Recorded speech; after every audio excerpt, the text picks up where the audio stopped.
Bonjour à tous, c'est Hassan Baraka, coach motivationnel et athlète de l'extrême. Aujourd'hui, nous finalisons donc la trilogie de mon voyage en Alaska. Si j'ai tenu à faire ces 3 vidéos, c'est que je considère que mes expéditions ne sont pas uniquement sportives, mais aussi il y a le volet éco-citoyen qui me tient énormément à cœur, comme ce que j'ai pu partager avec vous lors de l'épisode 7, avec l'activité écologique réalisée à Padre Hurtado, au Chili. Cette vidéo, c'est aussi pour souligner un point important dans mes challenges, c'est-à-dire le partage et la fraternité. Sans plus attendre, allons voir ce qui s'est passé.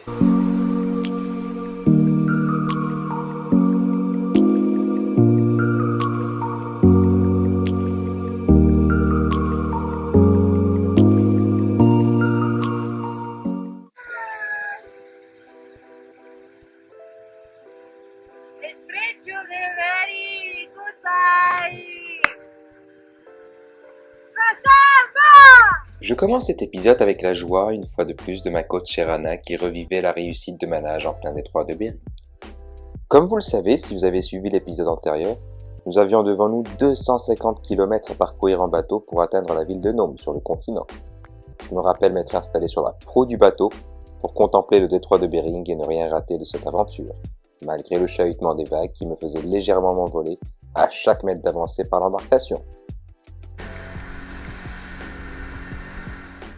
À mi-chemin et après 4 heures environ, nous avons découvert un véritable bijou de la nature, l'île de King Island.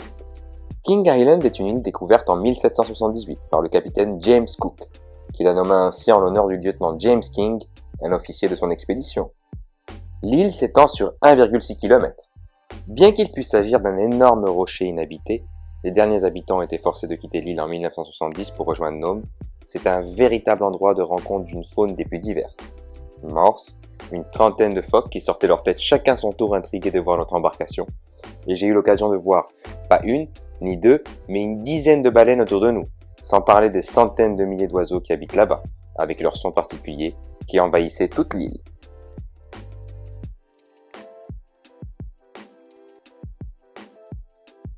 Donc nous voilà à King's Island, donc c'est une île où il n'y a que des oiseaux.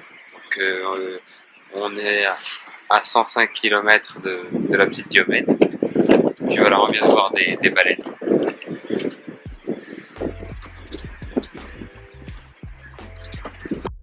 Nous avons pu réaliser une circumnavigation et voir l'île sur toute sa circonférence avant de continuer notre voyage. Un vrai régal.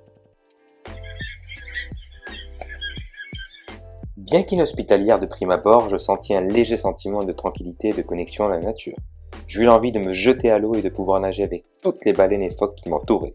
Si je ne l'ai pas fait, c'est uniquement parce que nous avions encore plusieurs heures à parcourir sur le pont du bateau, avec une sensation thermique bien froide à cause de la vitesse du vent et du ressenti sur le hors-bord.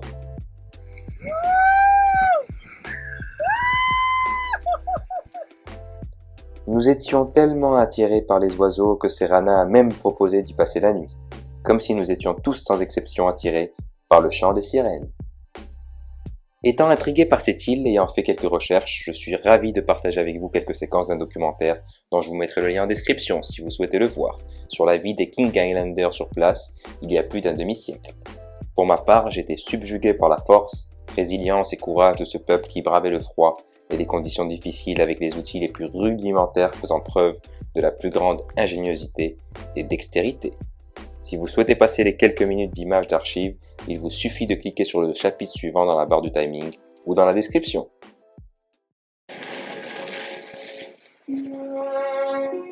Even more amazing were the houses they built, clinging precariously to the sheer cliffside like so many swallows' nests.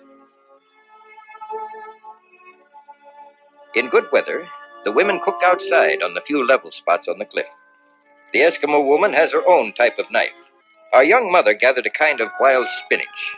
It's their main vegetable. They eat all of it, flower, stem, and root, usually mixed with seal oil. Next to the harpoon, the Eskimo's most ingenious invention is the kayak, his remarkable skin canoe. In the rough sea around King Island, this has saved many a hunter's life.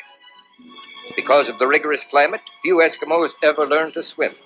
And so, if they're capsized in heavy seas, they may drown before they can right their kayaks. Fishing here is primitive but effective. In no time at all, there was an abundance of fish for the dinner table. Considering the inhospitable rock on which they live, the King Islanders enjoy an amazingly varied diet, thanks to their own ingenuity. My companion Ed Levin and I were treated to a hair-raising experience when the King Island boys invited us along on a sea hunt for a special delicacy, the eggs of the sea parrot.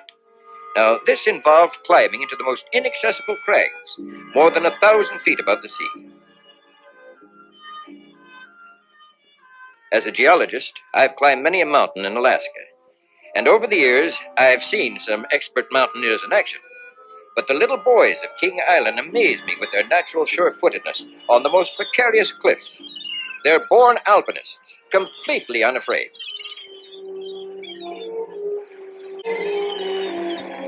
It never occurred to them that what they were doing was dangerous. They accepted life itself as naturally full of dangers. Today, they hunted along precipitous cliffs for sea parrot eggs. Tomorrow, they would brave the sea for walrus. If they feared danger, they would never survive.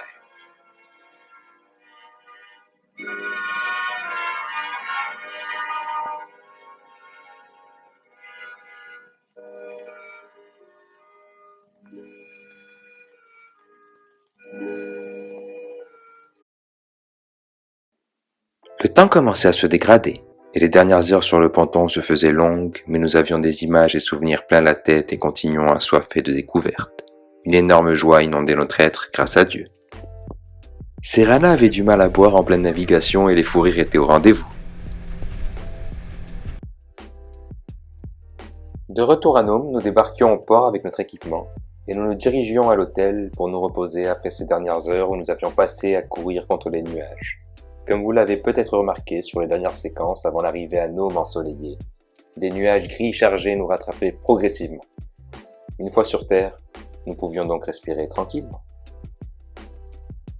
Avant le repos, un dernier effort d'entraînement fonctionnel en chargeant et déchargeant nos valises du van qui allait nous transporter en ville. Bien que chargés en poids, nous étions débordants d'enthousiasme et la logistique était bien rodée. Voilà de retour à l'aéroport de Nome. Donc on était ici à 48 heures. Entre temps, j'ai réalisé la traversée sur la petite Diomède.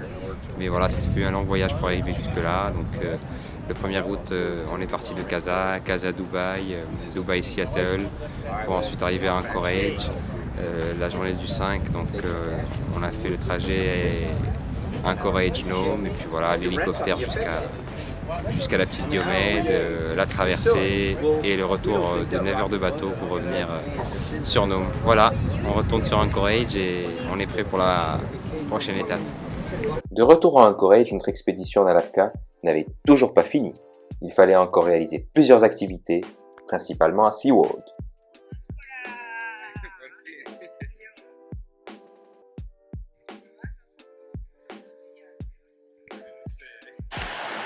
Bonjour tout le monde, on est le 12 août 2014. L'équipe Moroccan Swim Around the World est retournée donc de la petite Diomède. On se trouve aux alentours d'Anchorage. Nous voilà à la piscine de l'hôtel du capitaine Cook à Anchorage en Alaska. Donc 5 jours après avoir réussi la traversée entre l'Asie et l'Amérique. On s'entraîne un petit peu là pour reprendre un peu la forme suite aux quelques jours d'inactivité dû au long déplacement jusqu'à la petite Diomède. Et puis voilà, on est prêt pour attaquer de nouveau la prochaine étape. SeaWorld est une ville d'environ 3000 habitants située à 200 km d'Anchorage. Le nom de la ville lui vient de William Henry Seward, secrétaire d'État sous la présidence d'Abraham Lincoln. C'est lui qui, le 30 mars 1867, finalisa l'achat de l'Alaska à la Russie pour la somme de 7 200 000 $. La ville est aussi connue pour avoir été gravement endommagée lors du séisme de 1964 où 90% de ses installations ont été détruites. Ma première intervention fut lors du Swimming Summer Camp de SeaWorld, où j'ai eu l'occasion de rencontrer de jeunes nageurs de la ville et où j'ai pu échanger avec eux concernant mon expédition. Ravi de pouvoir d'une part leur situer le Maroc sur le map-monde, mais aussi de pouvoir les encourager et motiver. Éveiller le potentiel qui sommeille en chacun de nous est vraiment quelque chose qui me passionne énormément, et encore plus lorsqu'il s'agit de jeunes et de la génération future. I come from Morocco. Where is Morocco? In Africa, yes. It's the green country just here. Okay, so we are in Alaska and I come from here. It was a long trip.